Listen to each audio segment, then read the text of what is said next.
PR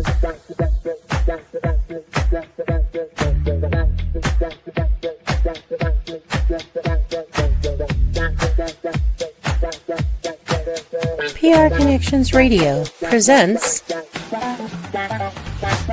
This podcast is brought to you by LifeWave. Ready to elevate your wellness game? Meet X39 from LifeWave.com. This game-changing patch uses phototherapy to stimulate your skin, enhancing strength and stamina by channeling your body's innate energy. Simply apply it to harness infrared heat, naturally boosting your vitality. Want to learn more? Visit www.lifewave.com/VernD and step into a healthier, more active lifestyle today.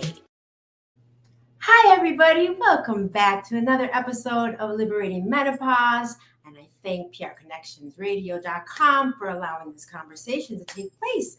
My name is Lisa Vasquez. I'm your host. And so today, this is that second half. We're building a future of the first half that we were never prepared for. You know, women in the workplace, all these things that I have been bringing to you recently, this truth of how, you know, we come into this workplace, but we're not supposed to come out broken. And, you know, majority of our population, this is how we ended up. And we are ending up. And this is why, you know, the truth is for our first half of our lives, we were trained for the world that no longer exists. I mean, all this stuff. I mean, if nothing that I've done in the past right now in a working world is going to work today. And so, you know, this is why a lot of jobs are being lost, they're being taken down. You know, we're losing because we didn't build the right economic experience that we would need at this point of our lives. Nobody's looking. Now, I understand tomorrow is promised to God, not ours, right? We have today. And today is that day of investment. This is that day, because if you do make it into tomorrow, we have another day to build, right? And this is the route that we need to be taking, as far as knowing that we've seen tunnel vision long term, looking back. When women were raising me in my field of radiology, they were giving me a tunnel vision only because of their age difference. They were 50, I was 20, 30 years difference. So I get to see all this stuff. Now, they didn't take me into economics and show me budgets or how any of that transferred. They showed me economics in our bodies, in our changes, in our health, right? And when we come into the point of our wealth is our health, right? These are the real terms of what we really, really need to understand, because it truly is our wealth. I mean, I know we're chasing all these other things to cover it up.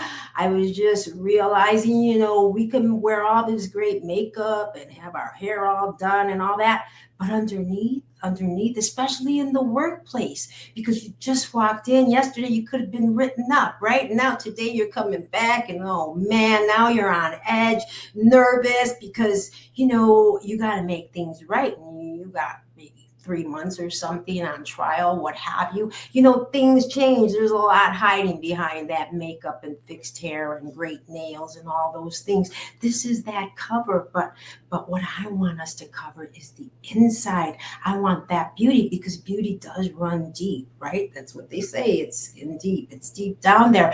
And the way we dig down into it is how we dig ourselves out of our day, bringing ourselves back. You know, we go in and it's like being a wet sponge, and by the time we come out, we're all dried up, and, you know, you look at that little sponge and it's just like, and it's empty, right? We need to come back out being fully nourished. And this is what I'm saying, is because a lot of times, because of the way we learn to condition and take care of our health with our food and nutrition.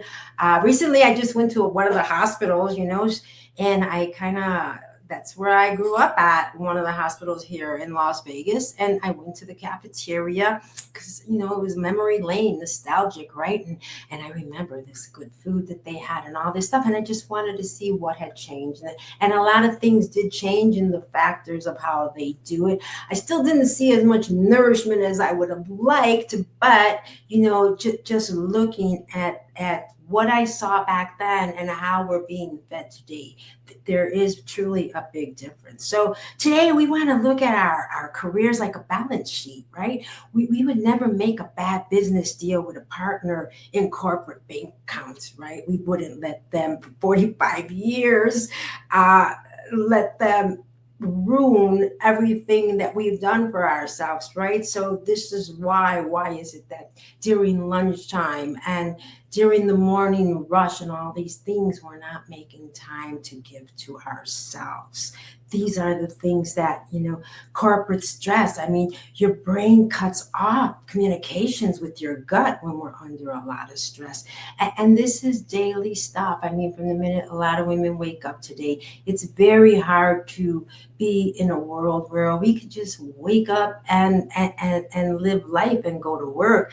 I mean, it was joyous. Trust me, I love my job. I loved going to work. It was all the, how would you say it, like being in a jungle, right? And you had to have your machete there because you had to cut through so much stuff just to get back to your happy spot in that job. And that's kind of how it was, because in my case, I could have had a bad patient that day who was in a bad mood. Anybody that's coming into a medical center, they're going to be in a different mindset, whether something's on their mind. They could have just lost somebody before they got there.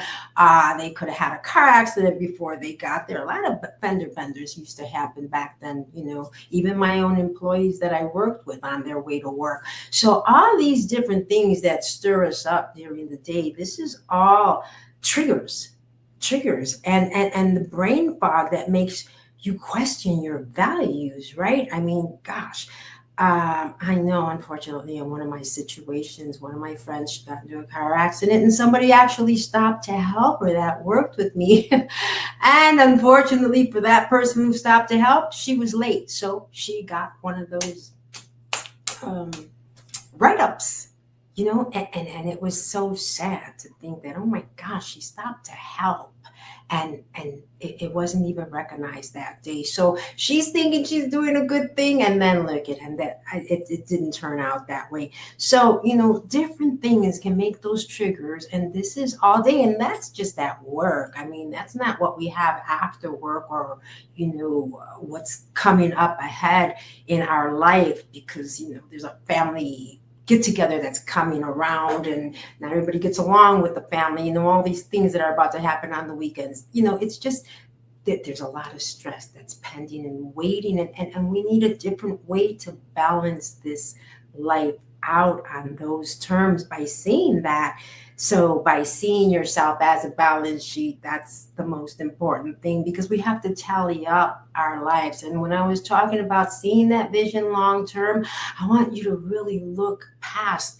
I mean, I was just reading again about Social Security in 2032. 22% is going to be cut down. So the people that are already receiving it, it's going to be slashed, right?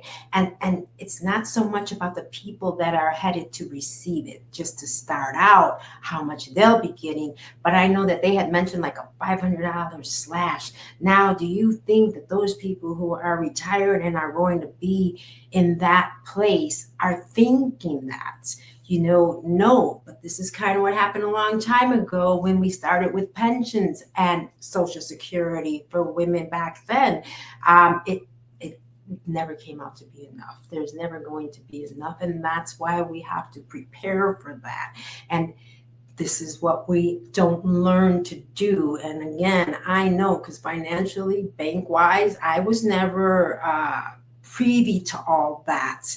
And so, I mean, honestly, a checkbook. I didn't learn that till pretty much 30 years old. I ran rapid and crazy. I mean, I was young. I had lots of money, right? I was doing all kinds of crazy things and having fun. But to sit down and actually have that balance, it's a different world when you're 30 now because you're really on your own. And I had relocated and left the home that I bought with income and the cool setup I had as, when I turned 20 and bought all those things. I relocated and now it's a real world, disconnecting, letting go of things that I relied on. The community, generationally, sometimes we grow up in places and we stay there forever because we're so comfortable. And that, it's not a cool thing to do because you never explore. I know so many people that won't even get on a plane, so they never even left the ground. And, it shuts down so much from our view of what we need to see. So I want to bring that view to you because, as I told you, nobody prepared me and told me, make sure you look at this. They tell you look for your, mind, body, and in a coach world, in my world, mind, body, and spirit. Those are the things that were most important to me because as I worked in the hospital, so many times I had conversations with patients. As I told you, there was a lot of pain behind closed doors, but I never got to tell you about the angels behind closed doors. Because in some conversations, sometimes when you do have that heart of spirit, when you are in search of questions and looking for value in other conversations with others, wondering, because the silence of knowing that we have a spirit, we all have one. But it's how we use it and how we using it, how we thinking about it. I mean, we get our bodies in shape. We're working on that mindset, right?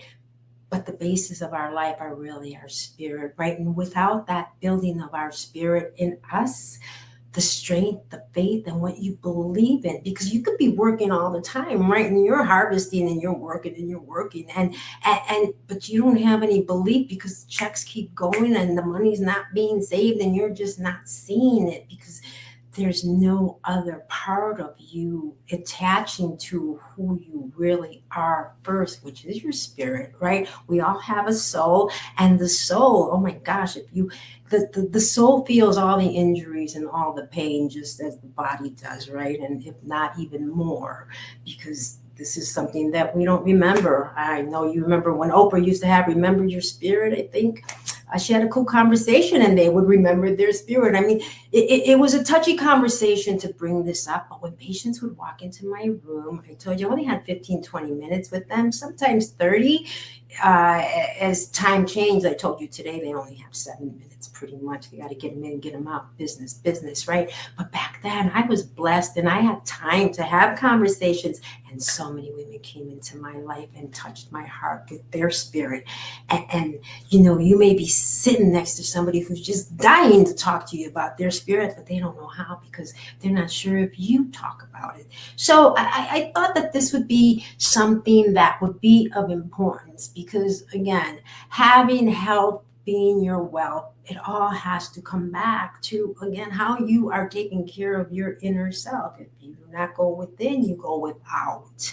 Remembering to be inside you and remembering who you are. This is what this whole conversation is about, that self-protection economics, the things that, we don't reach for, we don't see because nobody's talking about it. These conversations, they're kind of hidden.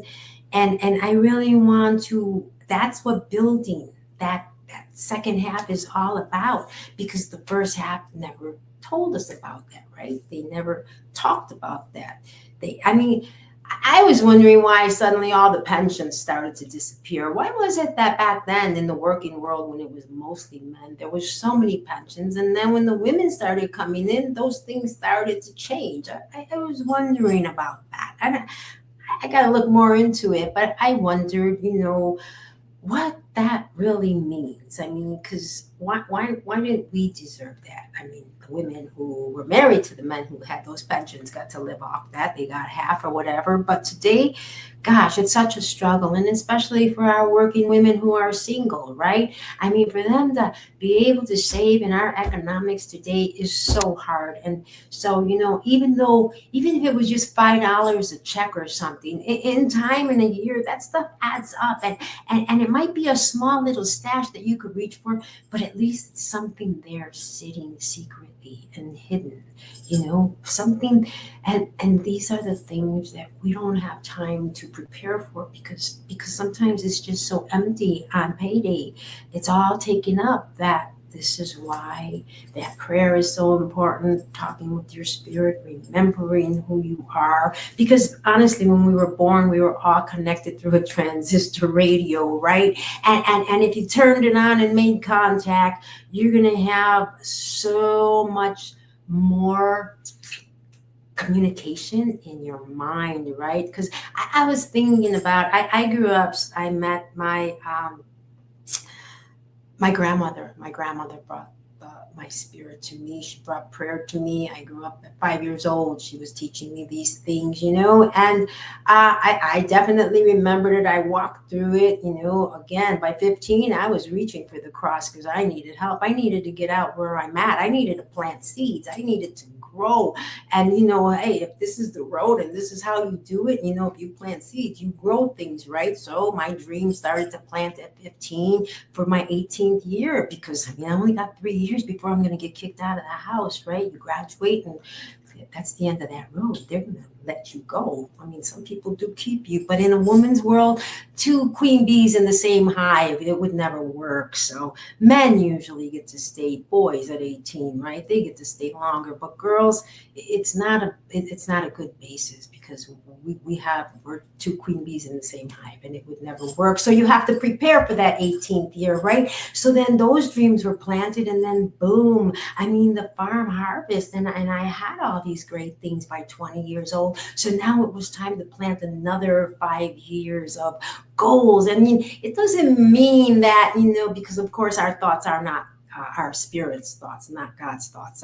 But when you can plant and make those dreams, gosh, how it all collides and comes together, you just never know. And this is why, I really want to get into having this conversation, stepping into this truth, because working through the workforce, again, if I went back to where I came from and tried to take you down some of those roads,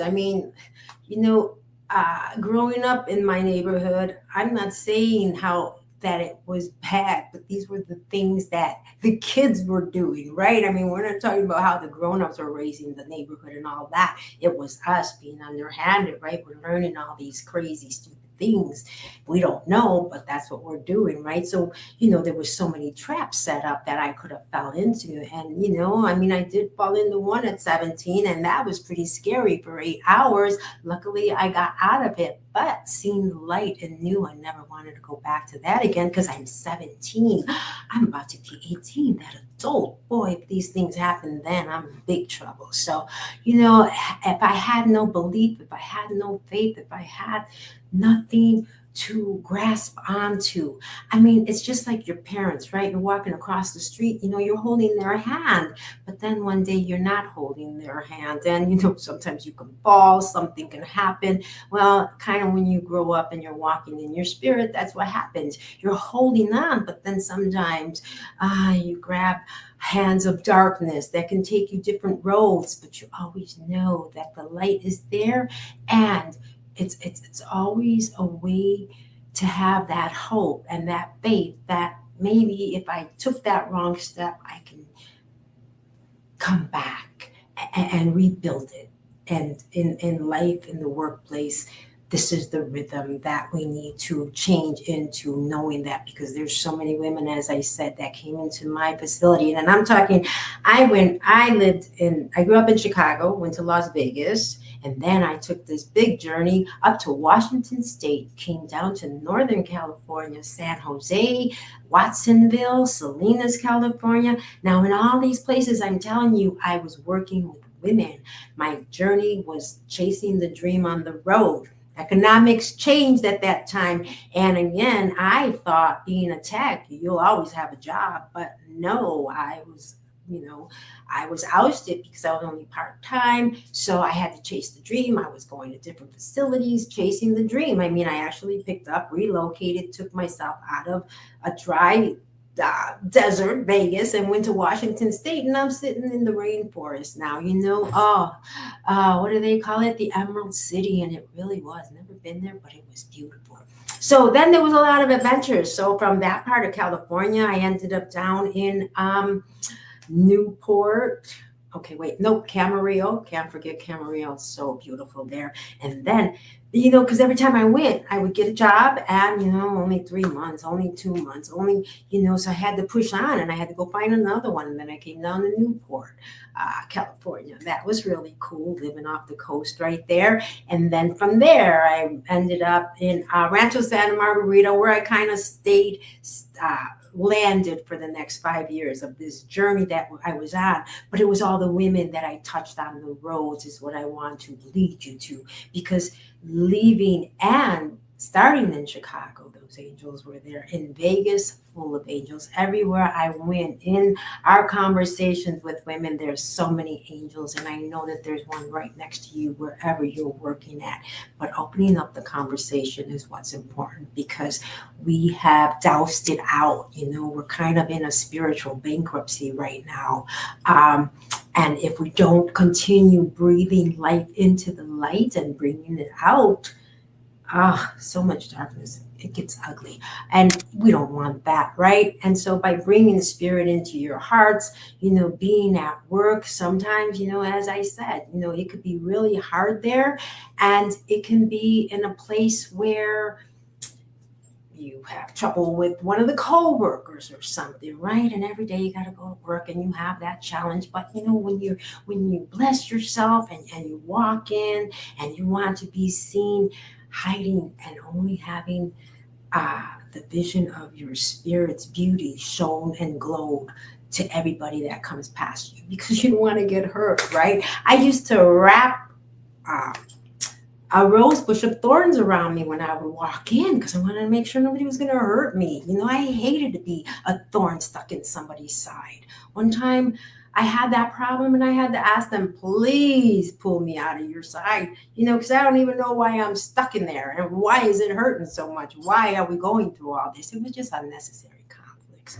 But, this whole conversation today, this is just kind of the beginning of remembering that second half. There's so much more we're going to put into place on my next episode, but I really wanted to break in with this truth on the first half, because without this conversation, building up the wealth of your health and the beauty of your life and getting you out into the roads of retirement, when you come out into a burst of full body, full, a healthier lifestyle and a better way to perform in our life in retirement and have a good time compared to what has been happening in the past, where we all came out, where so many women have come out very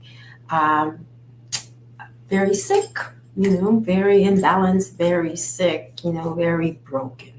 And I just want to end with that today. It's Liberating Menopause, coming to you from prconnectionsradio.com, speaking from the heart, talking to the world. Ladies, this is Women in the Workplace, and there's so many secret keys to our life when we can bring it out through our spirit. So, amen to all of you, and I'll talk to you soon. Take care, everyone.